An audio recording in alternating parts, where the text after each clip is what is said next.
Where leaders go, learning follows. Harvard Business School Executive Education offers more than 60 in person and virtual programs.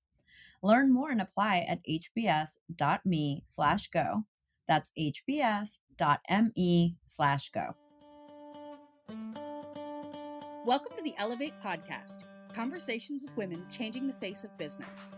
And now your hosts, Maricella Herrera and Megan Oliver.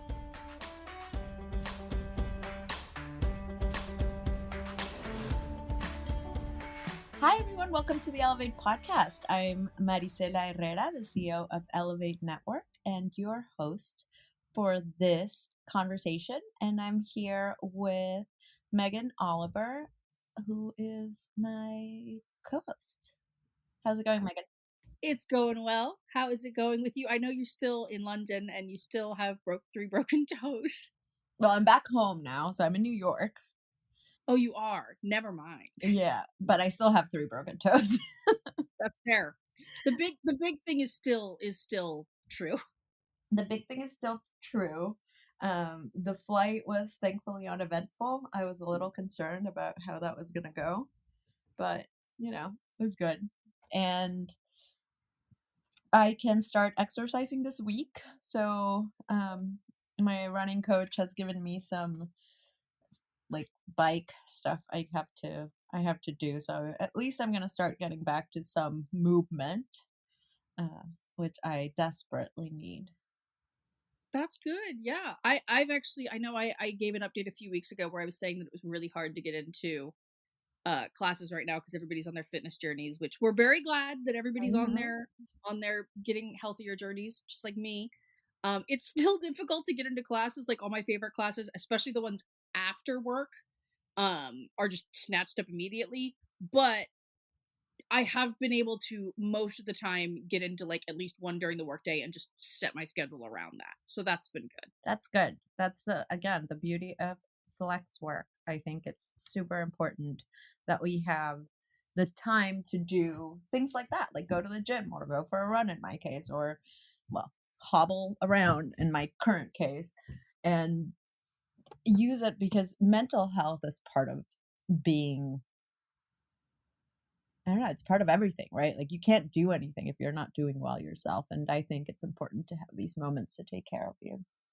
Yeah, I in particular because most of them have been toward the end of the day-ish, like 4:30, and then I go and then I come back and I work for an hour or two afterwards because I've already gotten most of my stuff done.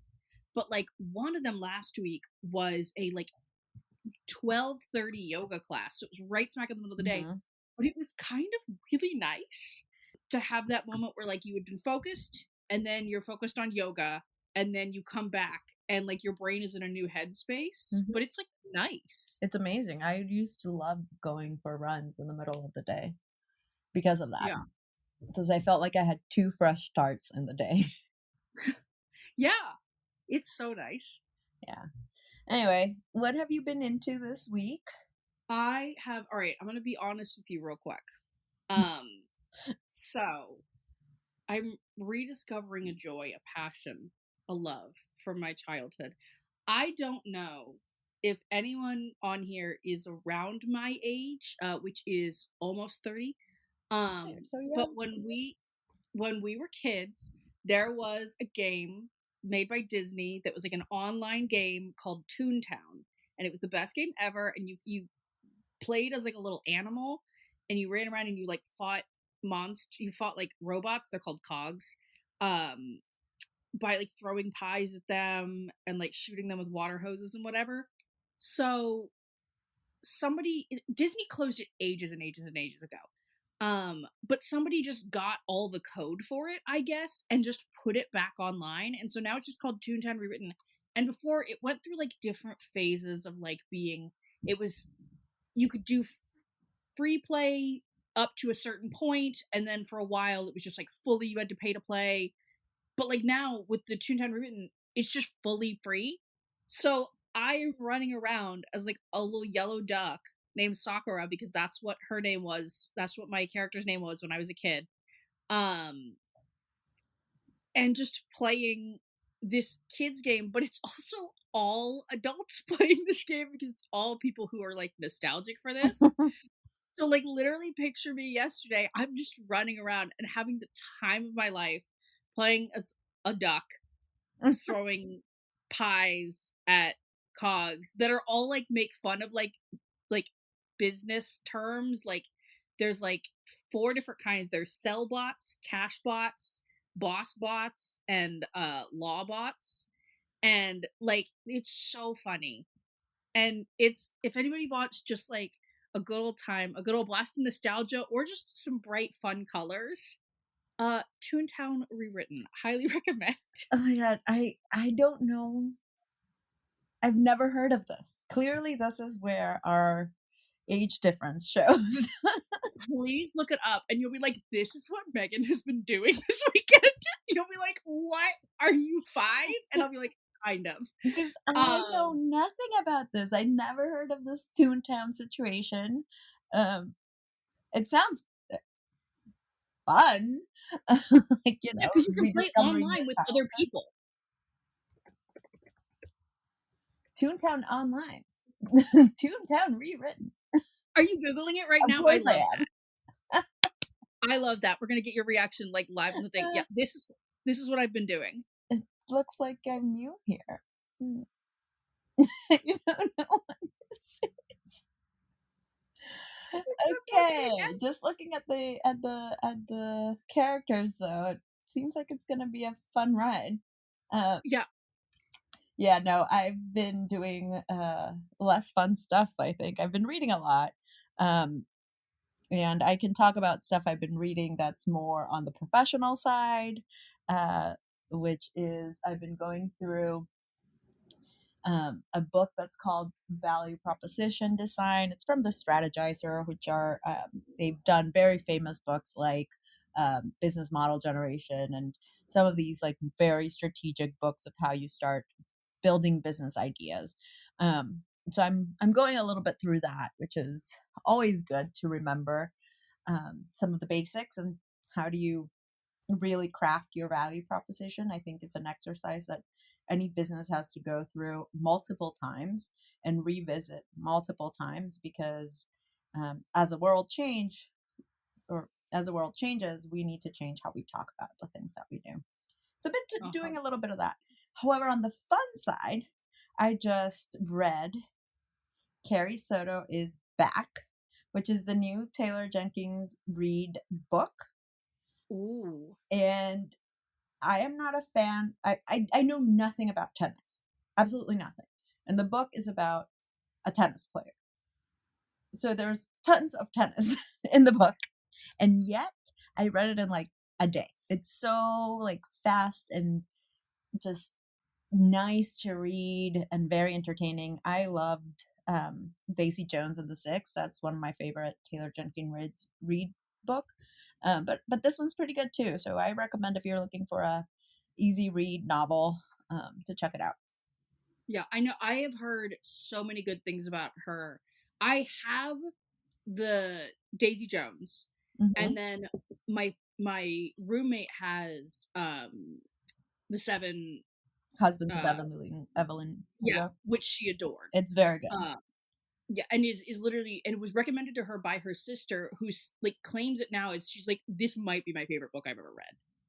Yeah, Um I think she's an extremely great writer, and her character development is great. And it's easy to read, so definitely check them out if you haven't. yeah, absolutely. So today you're going to hear my conversation with Dr. Carol Parker Walsh. She's an executive and leadership coach.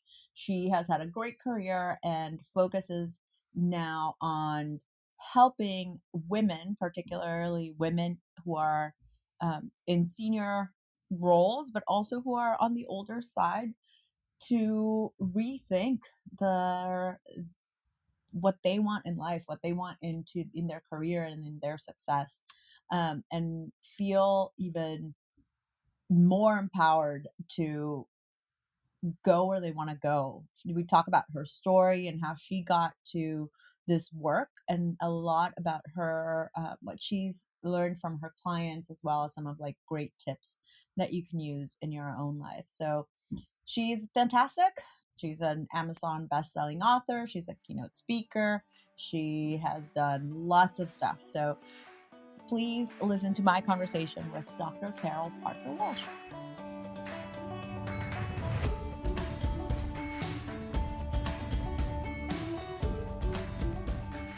So I'm very excited for this conversation today with Carol Parker Walsh. Carol, how are you? I am doing fabulous. How is the new year treating you? So far, so good. I can't believe we are just 11 days in already. But my so far it's been amazing. I've had a lot of energy, a lot of focus. I know I feel like the stars are aligned for me this year. So far so good.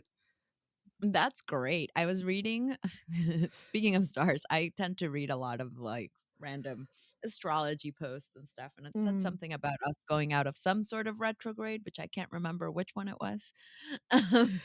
Yeah, it feels that way. I definitely feel like something is lifted. So, hopefully Yeah. it stays that way for a while. Right. So, Carol, I always like to start these with the big, broad question. Tell me a little bit about you, your background, and how it is that you got to do what you're doing now. Yeah, I love these questions. I always feel like I should start. It was a rainy Sunday when I was born into the world.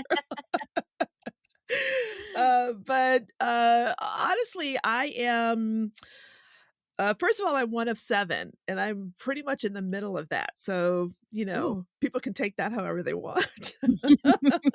But I also think being in the middle, also gave me a tremendous amount of insight of how to see both sides. I am mediative by nature, and always like to be a bridge builder. So I think there's something about being in that position of my life. I was raised in California, but I've lived all over the country. Grew up in Chicago, lived on the East Coast, lived in the South for a while. So I've been able to experience a lot of different cultures and backgrounds. By Mhm. trade, I was a labor and employment attorney, did employment discrimination litigation in Chicago for some years, and then finished my legal career in the Pacific Northwest.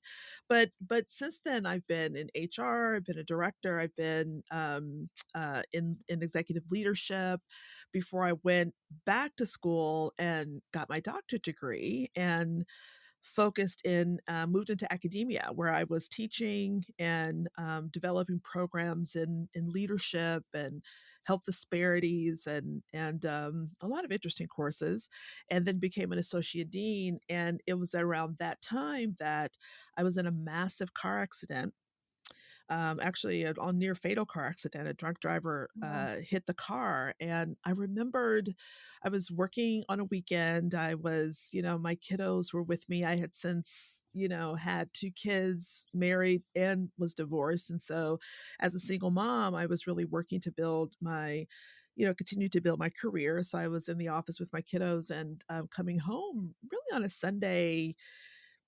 It was like 4 or 5 o'clock, but I noticed lights were coming at me and they were in my lane. I was on a 2-lane road, and oh the God. options to the left and right of me weren't very optimal as the car was coming at me because there was a side of a kind of a cliff or a ravine to go down into and then oncoming traffic.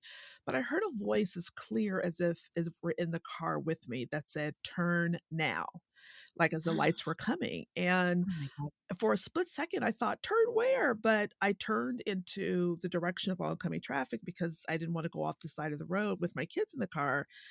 And while the car hit me, actually, it was a big truck, one of those F-250 trucks or whatever hit me, and the guy was actually drinking in the car at the time. Oh my God.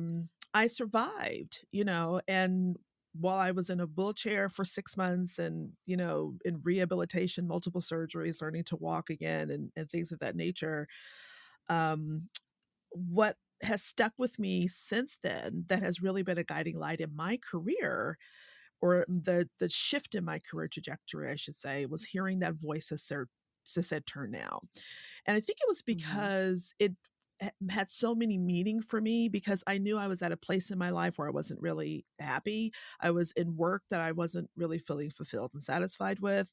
I knew I was on the precipice where I needed to do something different. And what it said to me was that I wondered, like, how many other women, and that's actually the population that I work with, hear that voice, when they're in their 40s and 50s and say, turn now, but ignore it. And I Mhm. thought, man, if I had ignored that voice at that time, I wouldn't be here, right? If I didn't listen and just stayed the course, the drunk driver would have hit me head on. And for sure, a head on collision would have killed me. He actually hit the passenger side because I did turn. It did damage the right side of my body, but I survived. And I know sometimes we're afraid to make the turn. We're afraid to go after opportunities. We're afraid to take risks because we don't want to get hit, so to speak. But from my perspective, I always look at it that, yeah, I got hit, but it just taught me how to think differently, show up differently, to survive and to know that I can take a hit and I can still keep going and moving forward. So in a lot of ways, it was metaphoric for me in terms of the direction that I took afterwards. Those months of healing was a lot of time to really think about what I really wanted to do. And in my doctorate work, I was studying like the experiences of women and how women understand ourselves and our identity and how we choose the directions that we go into. And that just kept resonating with me when I put it together with that voice that said, turn now.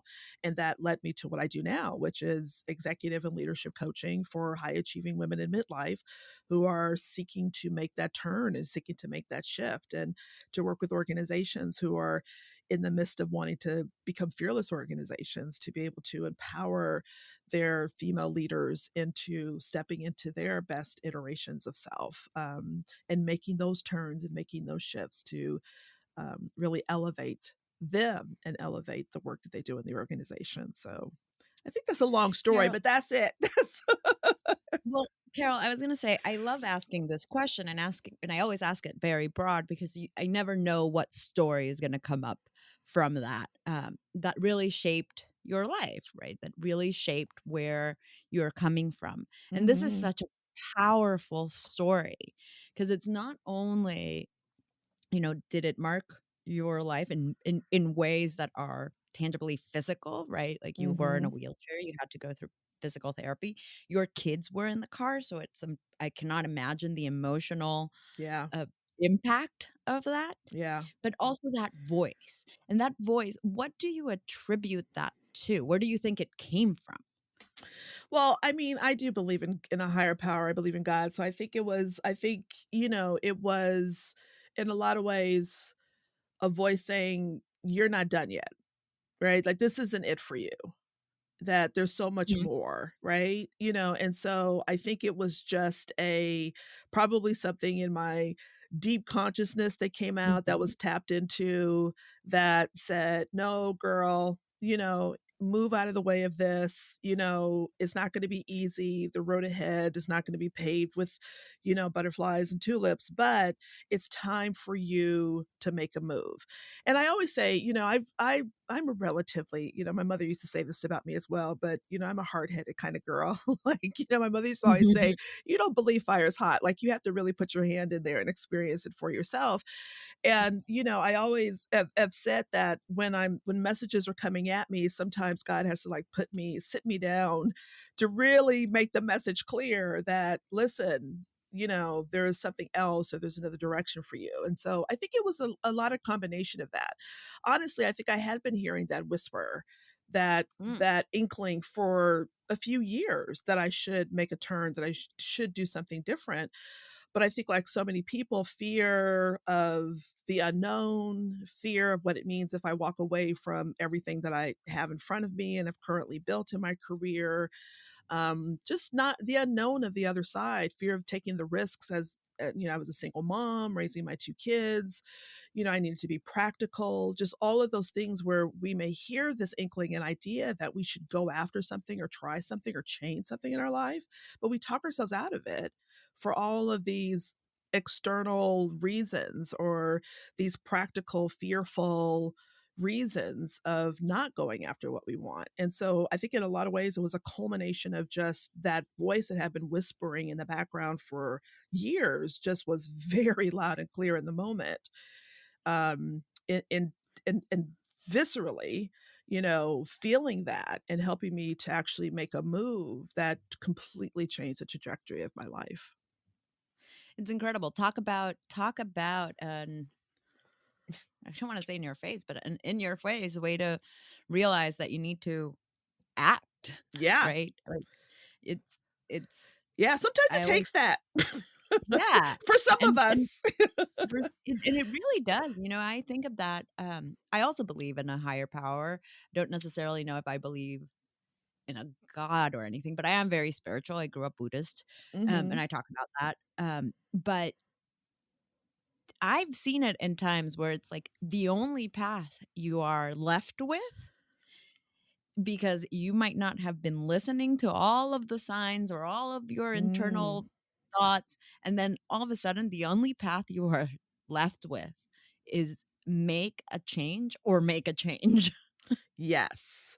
Yeah, and I think that's exactly right, and I think for some people, they hear it and they act on it and, kudos to them. I'm one of those that I just need to be shaken up, have it a little bit more clear, a little bit more strongly put in front of me, but I think for a lot of women, particularly at midlife, which is the population I really love to work with, I think a lot of women are hearing that and have heard that for a long time, but because they've never given themselves the permission, they've never given themselves the opportunity or never even believed that they had the opportunity or permission to really go after what they want and what they think is important, that they ignore it until something monumental does happen, until Yeah. they get a diagnosis of something or, COVID happens or, something else that really shakes them up and makes them come to a decision time of do I stay the path or do I go to the less traveled road, so to speak. And yeah, I think you're exactly right. So you work with with women primarily Yeah. in midlife, Hmm. primarily, which I think is a very interesting way of phrasing for a career coach. Hmm. Because you normally hear people say, "I work with executives in the C-suite," or they go to the career point, not to their life point. Hmm. You know what Hmm. I'm saying? Why did you choose to work with this specific group? Well, I mean, in truth, I am an executive leadership coach and work with women there. That's usually the population. They just happen to also be in midlife.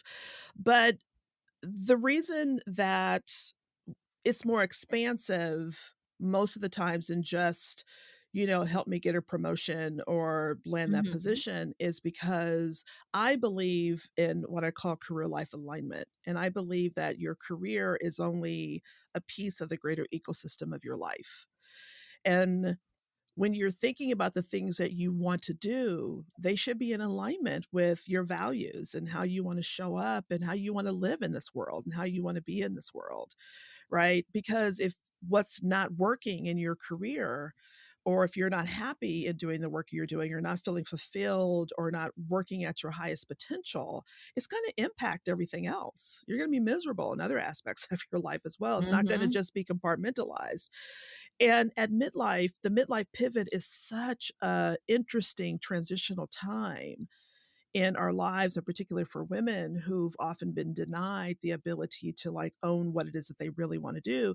Many women at this stage, they have kids, they're in relationships, they have aging parents, like they're literally in the middle of, raising another generation of people and trying to help them focus in terms of where they want to go. And oftentimes are helping aging parents transition as well. And so this Mhm. idea of their identity, which has often been really forged through a professional identity, has taken over their own ability to identify with who they are and to reconnect with who they are and what they want and their values and their desires and the things that they want to do in their life. And they often deny themselves because Yeah. they're in the middle and caretaking these other generations. Many times I hear women say, well, I've had my turn, right? I should just, kind of ride this out into retirement and maybe then I could do something that I really want to do. And I'm Oh, like, man. that car accident, if nothing else, taught me that life's too short for that. That you have to take advantage and take the opportunities when they come because honestly, tomorrow's not promised, right? And at this stage at midlife, One of the things I studied in my doctoral program, looking at, Erickson's, kind of lifespan, life cycle. At this age and stage in our life, we're often looking back and experiencing regret, right? When we're younger, we're looking forward at what we can do, what we can accomplish. But at this stage, we're often looking back and asking ourselves, what did I do? What legacy am I leaving? How have I made an impact? And that's when regret starts coming in, and no one wants to live a life of regret. And that's why I think it's so imperative for me. I feel like I'm a champion for helping women kind of break free from that way of thinking and to fearlessly go after the lives that they want and the lives that they desire, whether that is promoting into the C-suite and making an impact in that organization, or transitioning out of the C-suite and doing something completely different, starting a nonprofit, or impacting other women, or mentoring, or doing something that they have always had a desire to do but have denied themselves for so many years. When you talk about career life alignment, and I loved it, I wrote it down because I love the way when you said that, because we don't talk about that enough. We No. talk about either career life balance, we talk about work Yes. life, in like, All of which I hate. all of which is not true, right? It's All not of which does true. not exist. Yes, totally, totally. I think I don't. Oftentimes, I think so many things were made up to just keep women confused and oppressed, in the patriarchy that we live in. That I it agree. just completely drives me crazy. And so, alignment, when we talk about balance, it's such a guilt trip, because you're trying to give everything to everybody, which you can't do. Which ultimately, I think, is why women, the number one killer for us is heart disease, right? Mhm. It's because we're trying to do everything and be everything. But for me, alignment is just thinking through, is this something that I want to do that matters to me? Is this making the impact that I want to make? Am I showing up in the way that I feel honored and valued? Right? It's looking holistically at how we show up in the world, and where our career fits into that. Not just a money making proposition, but really, how is it creating and lending itself to the life, the values, the people, the legacy that we want to be and what we want to leave in the world. Yeah, I so agree with you on this career life alignment. And onto that, I was looking at your website, and I read the headline of on the about section, which is, I'm going to read: "Are you ready to stop settling for a life that looks great on paper but leaves you feeling flat?" And I cannot tell you, I was like, yes, that's right. Because I don't think we think about that. We think about No, the and I've talked a lot about, and especially on the podcast and with other people, and also about my own story, about redefining success and what success means from whatever it is we've been conditioned to accept as success, to something that involves the way you actually feel. totally. Yeah. I mean, we have totally been conditioned to go to school, get the great job, climb the ladder, retire successfully, get the corner office, get the big paycheck. Mhm. And many times when I am meeting with women who want to work with me, they're blindly on that path. I mean, it's almost like being on autopilot. And when I ask, well, what do you want to do?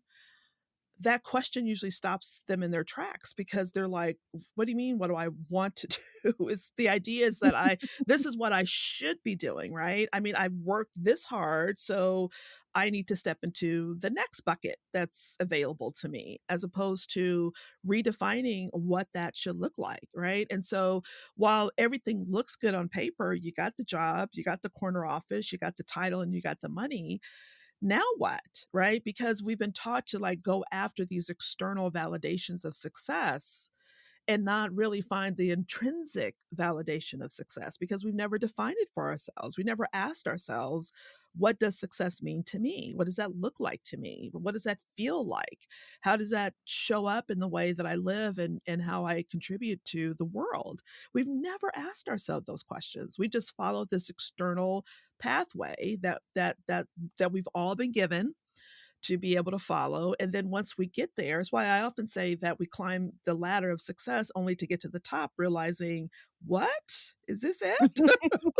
Oh, yeah. I know that feeling very well. Yeah, yeah, we're not so happy with the view, and then we're totally confused about, "Well, what do I do now?" Right? Right. The idea of climbing down the ladder is not appealing, right? But we have no idea where to go next, which is why I always try to get rid of this idea of a ladder and talk about a lattice that, Mm. our that's how our lives are. We kinda jump and we ebb and flow and move around into different Oh, spaces, yes. right? We're not just going in one unidirection. That's not the way life is, and that's definitely not the way your career should be, right? And so we should be able, depending on what's happening in my life, I should be able to think about what I want to do with my career in a completely different way.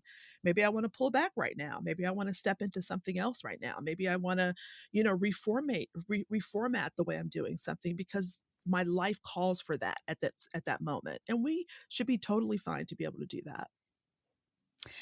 How do you define success? That's a great question. That's a really good question. Turning the tables. Yeah, totally. I mean, I define success as the ability to go after and achieve whatever goals I set for myself in the moment. I mean, I know that sounds Okay. really generic, but No, they could goals shift. change. Right. Yeah, it's not just this one thing. Like if I every year I said, "What is it that I see myself doing this year? What do I want to accomplish this year? What impact do I want to make? What communities do I want to connect with? How many more women do I want to impact? What do I Mhm. want to offer that's maybe different than what I've never offered before?" Right? I'm always thinking about, for me, the greatest level of success is that I've helped other women, as I said, be fearless, unapologetic, and unstoppable in doing life the way they want to do it and having a career in the way they want to do it. So the more women that I can help follow that pathway, for me, that's a level of success. And Yeah, so, from yeah, the questions you were naming and asking yourself, it's I can see the through line of success for you might be helping others, right? yeah, Being helpful to others in this way, particular way of yeah. helping them find their path I or feel I feel like the modern day Neo, right? I feel like, Yeah. I love the Matrix, right, as an Okay. analogy. And for me, my goal is to free as many minds as possible. Yeah, and that's huge. That's a Yeah. huge goal, and that's I mean, in my opinion, a much more powerful definition of success than any of the others we've learned to live with. Yeah. Um, Yeah. as a former banker, and so my my mindset of success really changed, Yeah, I bet. in the last 10 years that I've been with Ellevate. One thing I was gonna ask you, because as we're talking about this, and I do think that the younger generations that have entered the workforce, we know millennials are, I think, the biggest generation in the workforce right now, and Gen Z is coming Mhm. right along. Mhm. And I do believe that they have been more taught to look for something within their work that is also somehow nurturing something inside of them or finding a purpose or having something that's not just the way we came up. Mhm. and and I don't know, how do you see maybe this a new commingling of generations shape the future of work? Yeah, that's a really great question, and that's absolutely true. I mean, they were raised to have more thought around what's important to them and what matters to them, and a little bit more and I don't mean this in a bad way, but a little bit more self-indulgent in how they go after things and the things that they want and desire. So, I mean, they were raised that way. And so they're absolutely bringing that to the workforce, which is incredibly counterintuitive to, you get a job, you stay on the job for 10 or 12 years before you even think about leaving, right? You have to put in your quote unquote time before Mhm. you can go after a promotion, before you can go someplace else. And this Pay your generation, dues. yeah, this generation is like, okay, I've been here for 6 months, got what I need. Thanks. I'm off to the next opportunity. Right. So they're a little bit more, is more self-focused on how can this position help me grow and fulfill my needs and give me the skill sets that I need to achieve whatever goals that they have for themselves. And I do think there's a little bit of that we can borrow or follow in how we do things as well, because a lot of us, particularly, in my age range, I'm a latent boomer, and those who are early Gen Xers were definitely not raised with that mentality. And so it's a little bit discombobulating to think that you can do that. But there's also the thing at midlife as well is that you also have a mortgage, right? Let's be real. Like there's a mortgage, there's tuitions that you're paying for children, there's 401ks you're trying to build, right? So that idea of kind of flitting and fluttering, floating to other places seems totally crazy and impractical. Mm. And while I'm not suggesting that that's the example or necessarily the way that you go about stepping into the next iteration of whatever it is that you want to do, absolutely be thoughtful about the implications of whatever decisions that you make.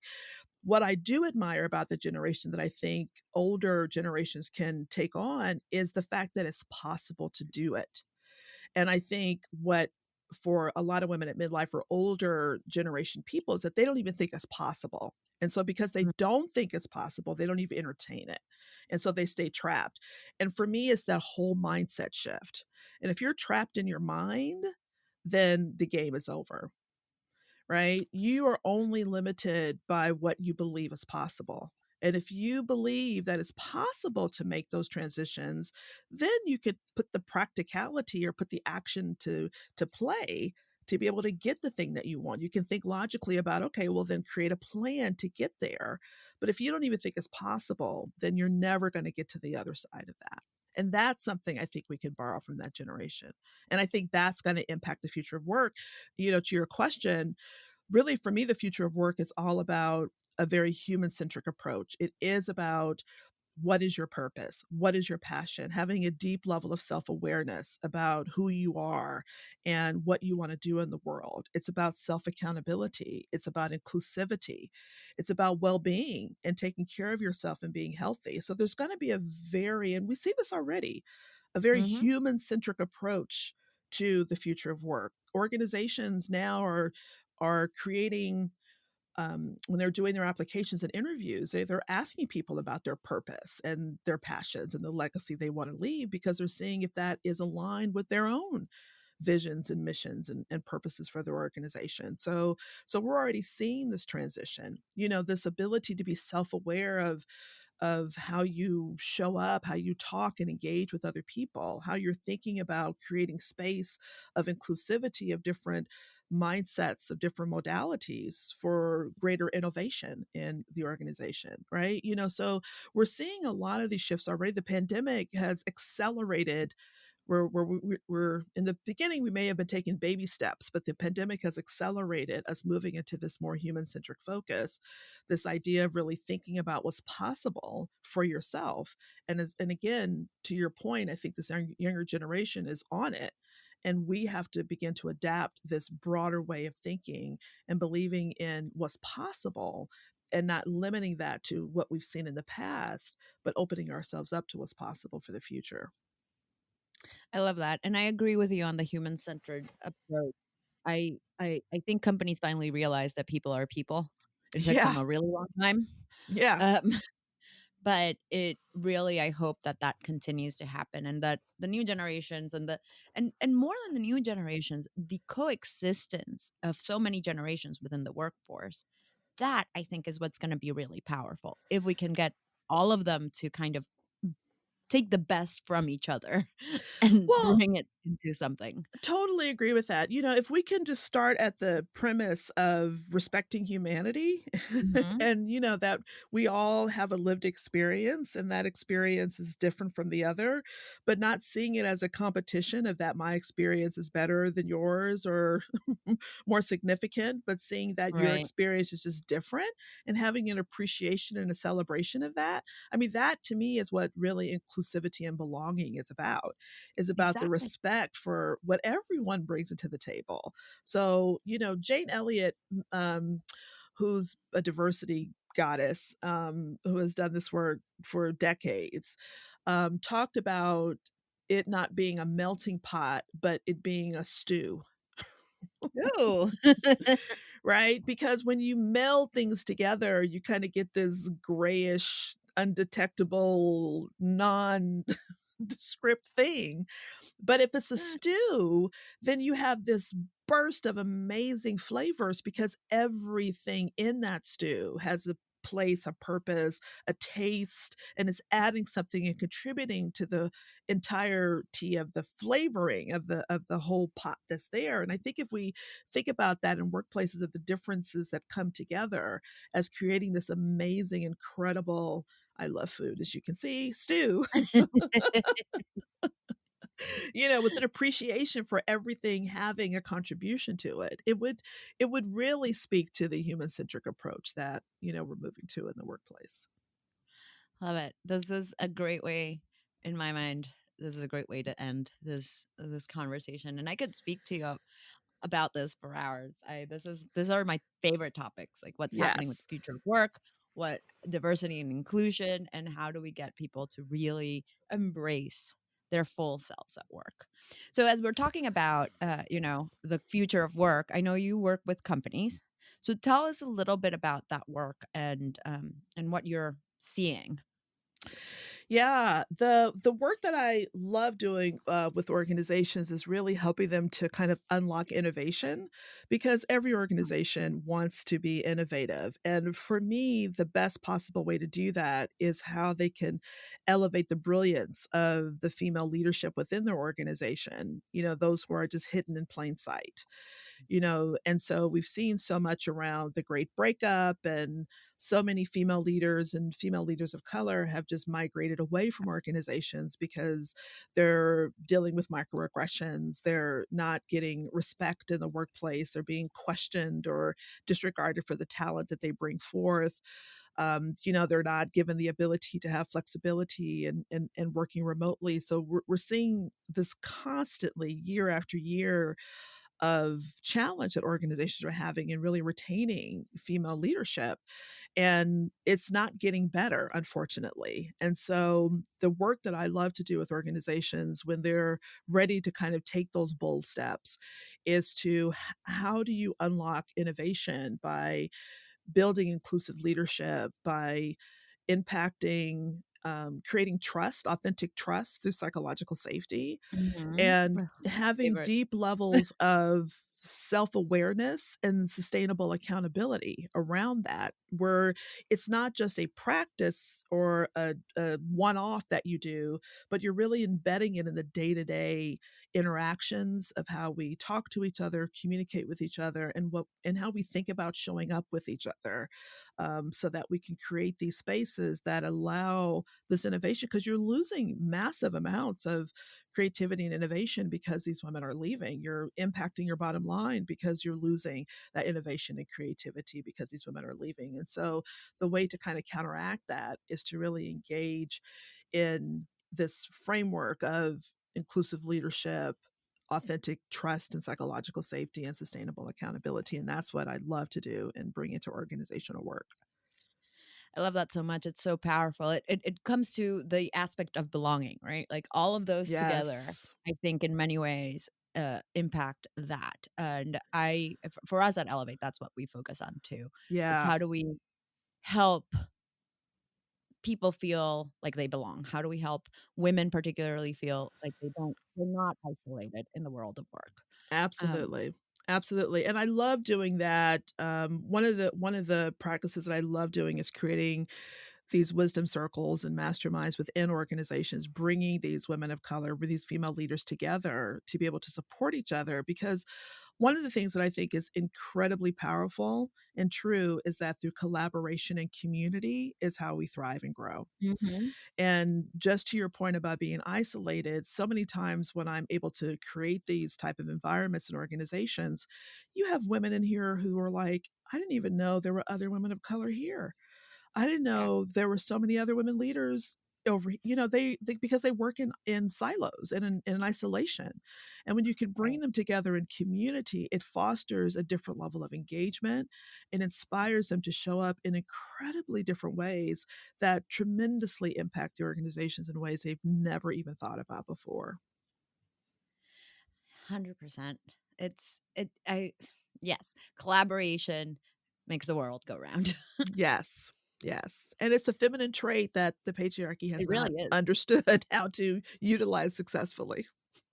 Yeah, I also think in many, many, many ways, collaboration, communication, taking care of people, not only are feminine traits, but they also are very central to the culture of women of color.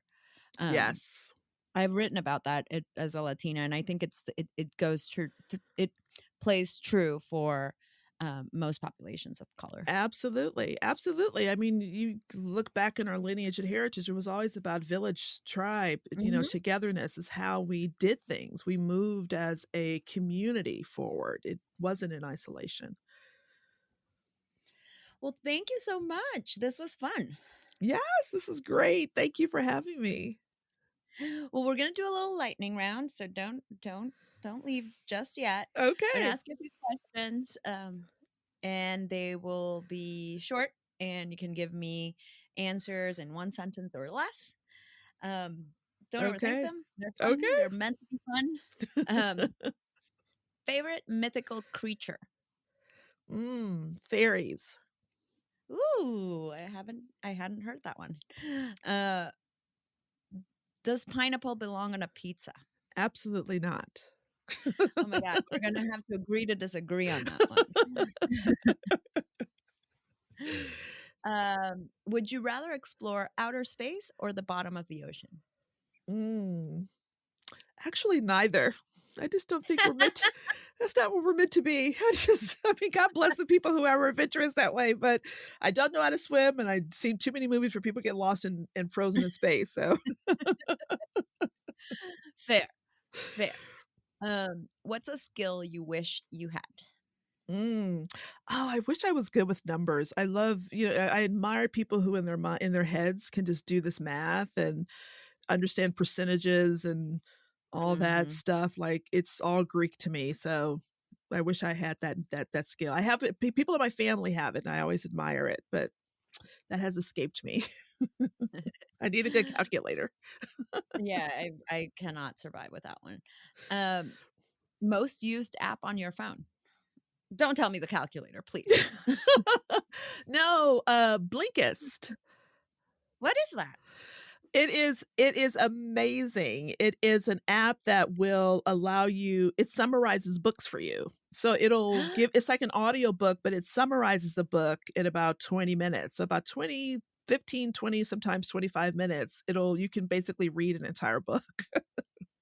Wow, I'm gonna look that one up. I haven't heard of this one. Yeah, it's amazing. Okay. I mean, I read a book a day with it. That's great. I love reading, and I have a lot of books to go through that are sitting on my coffee table, so maybe this is an option. Yeah, and just what I do is I listen to it is a summary of it, and I do have the book. Oftentimes, I'm Right. listening to books I already own, but then I could go back to specific points and highlight them in the book or read a little bit more depth if I want to get the insight. So I get the full gamut of the book, which is very productive and makes me happy. Great. Well, finally, what's one thought you'd want to leave with our listeners? That's a good one. I think I said it earlier, which is life is too short to be stuck doing something you don't love. So find out Right. what it is and go for it. I love that. I love that. And that I think is a great way to end this podcast. Thank you for being here, Carol. This was lovely. Thank you so much for having me. Yeah, this was a lot of fun. Thank you.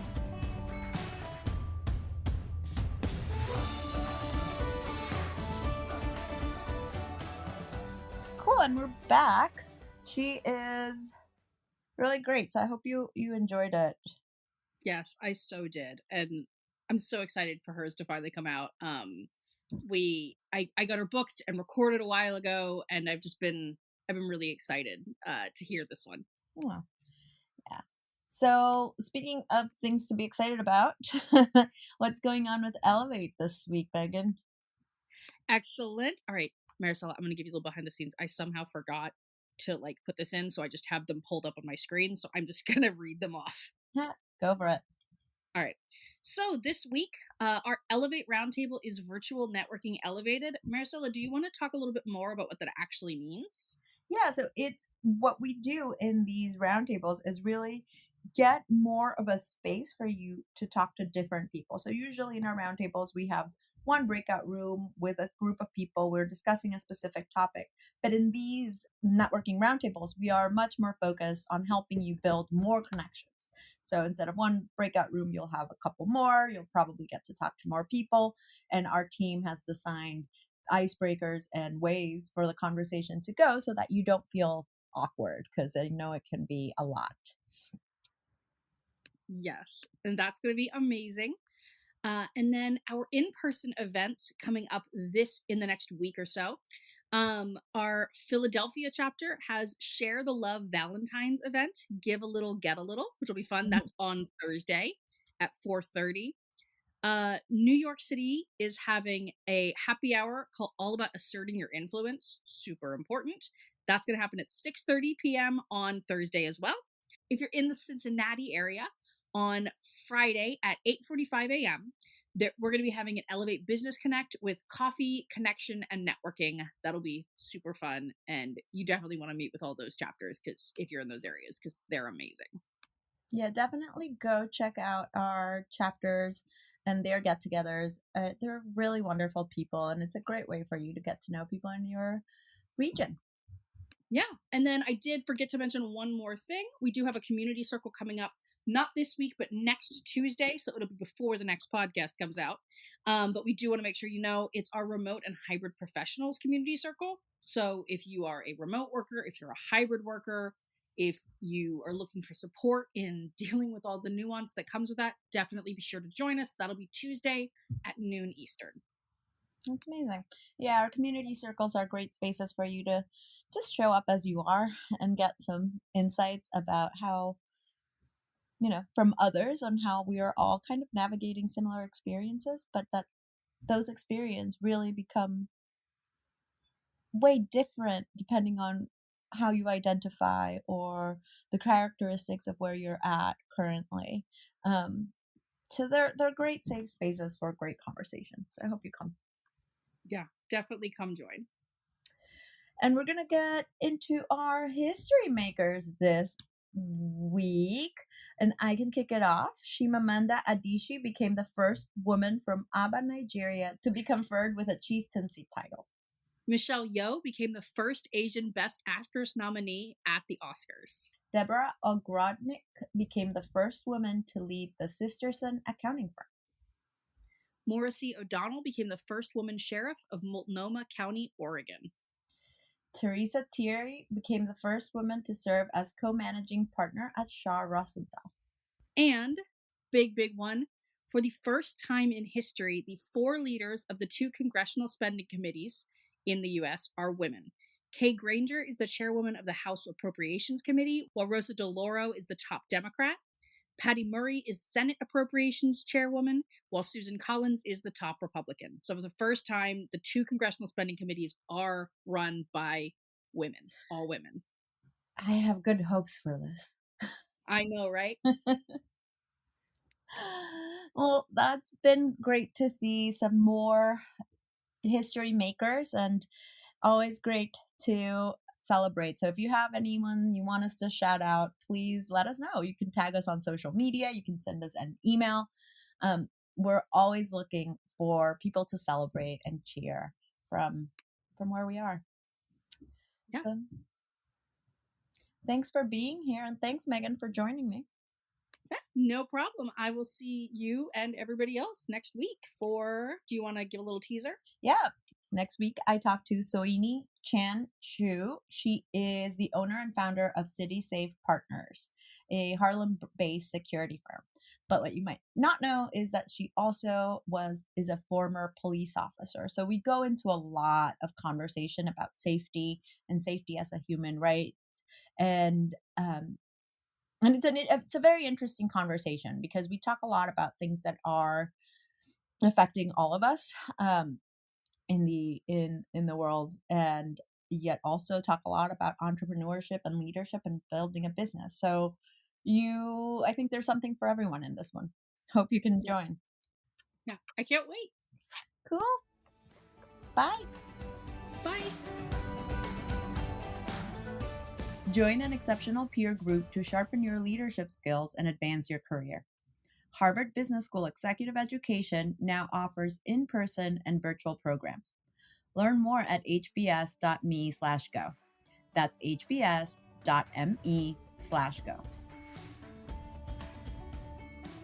Thanks so much for listening to the Ellevate podcast. If you like what you hear, you can subscribe, give us 5 stars, and share your review.